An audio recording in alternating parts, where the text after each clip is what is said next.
Hello friends, welcome to this channel. So as promised, I'm going to make a video on how to write answers in the subject of audit.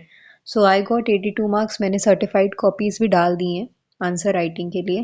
अगर वहाँ से भी आप ले सकते हो example, but यहाँ पे स्पेसिफिकली अलग तरीके से भी मैंने 3 क्वेश्चंस लिए हुए हैं। 3 तरह के क्वेश्चंस आ सकते हैं, या तो केस स्टडी होगी, या तो डायरेक्ट क्वेश्चन होगा स्टेटमेंट दे के उसके बाद एक्सप्लेन करके, या कोई straight forward question like what factors are there, all of those things, या ऐसे से रिलेटेड क्वेश्चन होगा। तो ये मैंने 3 क्वेश्चन लिए हैं। और भी क्वेश्चंस ले सकते थे, लेकिन बेसिकली ये 3 क्वेश्चन से एक आइडिया मिल जाएगा आपको कि कैसे आंसर लिखना है। So let's start with the question number 1. So question was, Measures TP and Company, a firm of chartered accountants, is auditor of KSR Limited for many years. KSR Limited has diversified their business into newer areas during the last year.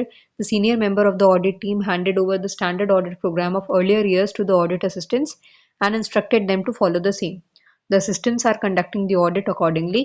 Whether the attitude of the audit assistant is justified or they are required to keep an open mind, guide them. तो ये question आपका है। अब इसमें answer लिखने में start आप करोगे ऊपर हेडिंग में, बॉक्स के अंदर आप लिखोगे आंसर नंबर 1 मिडल में, ताकि क्लियर दिखे एग्जामिनर को, and then you will start with your answer.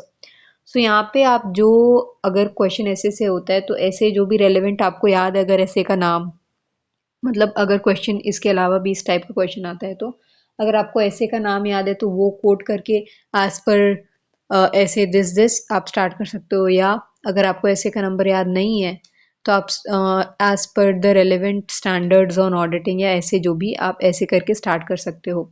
जैसे इस क्वेश्चन के आंसर को स्टार्ट किया गया, initially the audit programme must specify the minimum essential work to be carried out based on the auditor's understanding of nature, size, composition of the business, understanding of internal control and considering the scope of the audit.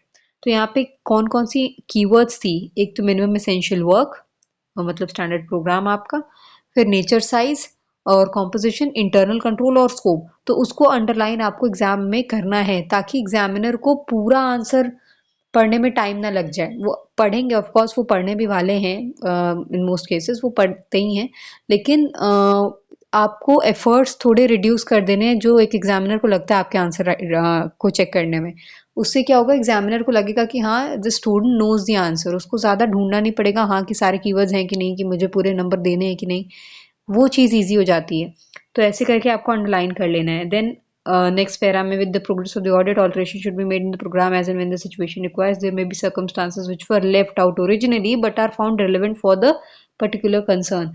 Then even some areas which were earlier included. तो ये पूरा answer ऐसे करके है। इसके अंदर मैंने keywords highlight किए हुए हैं, लाइक थर्ड पैरा में open mind beyond the program, फिर report significant matters to seniors, then periodic review करना ऑब्सोलीट प्रोग्राम के बेसिस पे। तो ये सारी ऑब्सोल्यूट प्रोग्राम के बेसिस पे नहीं करना होता ऑडिट वर्क, तो फिर ये सारी चीज़ें आपको ध्यान देनी है। आपको कीवर्ड्स भी हाईलाइट करने हैं, और लास्ट में आपका जो फाइनल कंक्लूजन निकला कि in the given case attitude of assistant is not justified, तो नॉट जस्टिफाइड को आपको अंडरलाइन कर देना है। They should keep an open mind and go beyond program to take care of the new areas and all of that. So this was the complete answer of this question. You can have a screenshot of it. आपको screenshot लेना है, आप ले लो, और आप एक idea आपको मिल जाता है इससे। क्वेश्चन नंबर 2 मैंने लिया है केस स्टडी से। ये चैप्टर 10 का क्वेश्चन है। तो ये इससे आपको एक इस टाइप के जो क्वेश्चन आते हैं जो प्योर केस स्टडीज वाले क्वेश्चन है। इससे पहले वाला जो था वो, अब you can not say it to be a pure case study because वो सिंपल सा क्वेश्चन था। उसमें हाँ वो ऐसे ऑडिट के पेपर में होता है कि ज़्यादातर केस स्टडी के फॉर्म में उसको लाया जाता है, क्या एक फर्म का नाम वो डाल देंगे, लेकिन क्वेश्चन डायरेक्ट ही होता है एक तरीके से। यहाँ पे क्या है, चैप्टर 10 के अंदर प्रोविजंस लगते हैं लॉ के, जैसे कितने करोड़ का टर्नओवर अगर क्रॉस किया होगा तो आपको, मतलब बेसिकली लिमिट्स आपको अप्लाई करनी होती हैं, जो अमाउंट की लिमिट होती है, या कोई डेट से रिलेटेड चीज़ें होती हैं, ड्यूरेशन वाला क्वेश्चन, ऐसे क्वेश्चन आते हैं। तो ये भी केस स्टडी वैसी है कि आपको इसके अंदर गिवन केस में ही ऐसा टर्नओवर है ना, तो इसीलिए इसे हम लोग केस स्टडी कह सकते हैं। और ऐसे क्वेश्चंस हम लोग अपने लॉ के सब्जेक्ट पे भी सॉल्व करते हैं।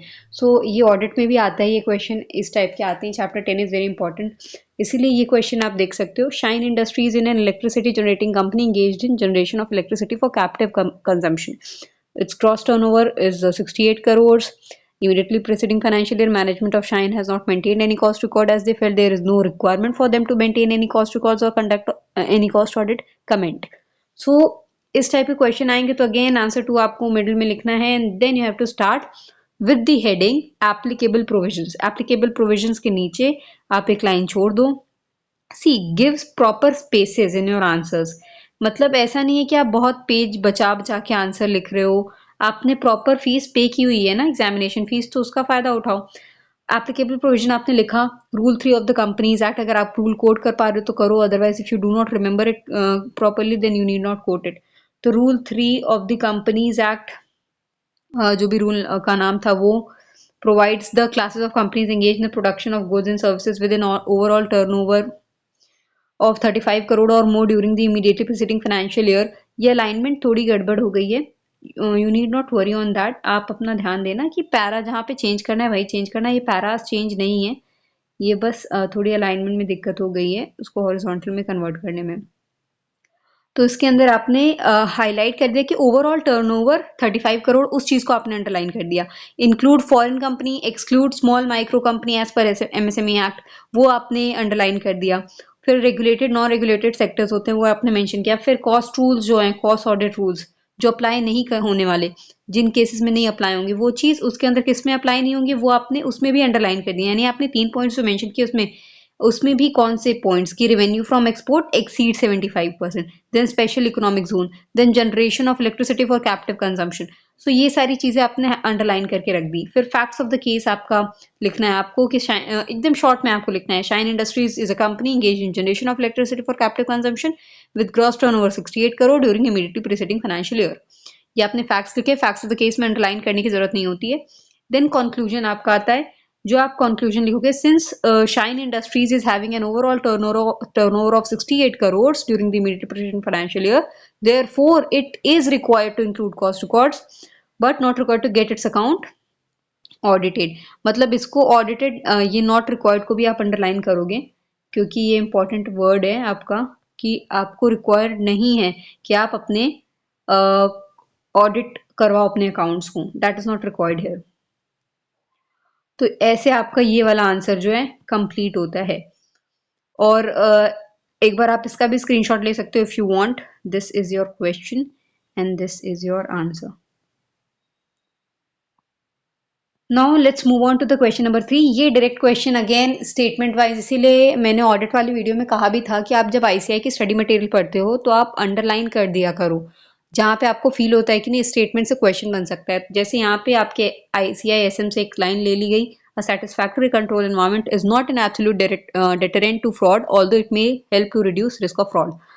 तो ये डायरेक्ट स्टेटमेंट आपके आईसीआई स्टडी मटेरियल से ले ली और लिख दिया गया एक्सप्लेन या कमेंट या डिस्कस या इलेबोरेट। सो ये 4 वर्ड यूज हो जाएंगे या कुछ और आपको उसको एक्सप्लेन करना है। आरटीपी में क्वेश्चन आ चुका है, आंसर इसका कैसा है, अगेन आंसर 3 आपको मिडिल में लिखना है। देन आपको हेडिंग डालनी है आपकी सेटिस्फैक्टरी कंट्रोल एनवायरनमेंट, जो भी आपके रेलेवेंट हेडिंग है वो आपने डाली, अंडरलाइन किया। Then you have to start with your answer. मैंने इस आंसर को 3 पैराज में डिवाइड किया हुआ है। I'll read it for you all. Existence of a satisfactory control environment can be a positive factor. ये positive factor, satisfactory control environment एक positive factor है when the auditor assesses the risk of material misstatement. However, although it may help reduce the risk of fraud, ठीक है, it is not an absolute deterrent. Conversely, deficiency may undermine the effectiveness. ठीक है, conversely deficiencies जो हैं they may undermine the effectiveness. यहाँ पे आगे आप एग्जाम्पल दे रहे हो, management failure to commit sufficient resource to address IT security, मतलब पूरा आपने एग्जाम्पल दिया। उसके बाद आपको ऐसे कोई याद आता है उससे रिलेटेड तो आप ऐसे भी डाल सकते हो। देन ऐसे में क्या चीज़ है, ऐसे 330 क्या है, nature time extent of further procedure audit procedure, वो चीज़ आपने अंडरलाइन कर दी। और लास्ट पैरा आपने लिखा कि control environment in itself does not prevent it at correct but it may influence the auditors evaluation of the effectiveness of other controls. तो ये सारी चीजें आपने लिख दी। अब ये बहुत इंपॉर्टेंट होता है कि आप कीवर्ड सारे हाईलाइट करके रखो। So this video was specifically to give you an idea कि कैसे आंसर्स लिखने हैं। इस आंसर नंबर 3 का भी आप, क्वेश्चन 3 का भी आप एक स्क्रीनशॉट ले सकते हो if you want. Now this was the whole video. I hope you got an idea and you will write perfectly your answers. अपने ऑडिट के एग्जाम्स में रिवीजन रिकॉल जितना आप करोगे रिवीजन के दौरान रिकॉलिंग, उतना ज़्यादा आप अच्छा लिख पाओगे। So this was all, I hope you liked it. If you liked it, share it with your friends and subscribe to my channel. Don't forget to check out other videos also which I have posted, सबके links description में हैं। Go through them, get an idea and excel in your exams. Bye bye.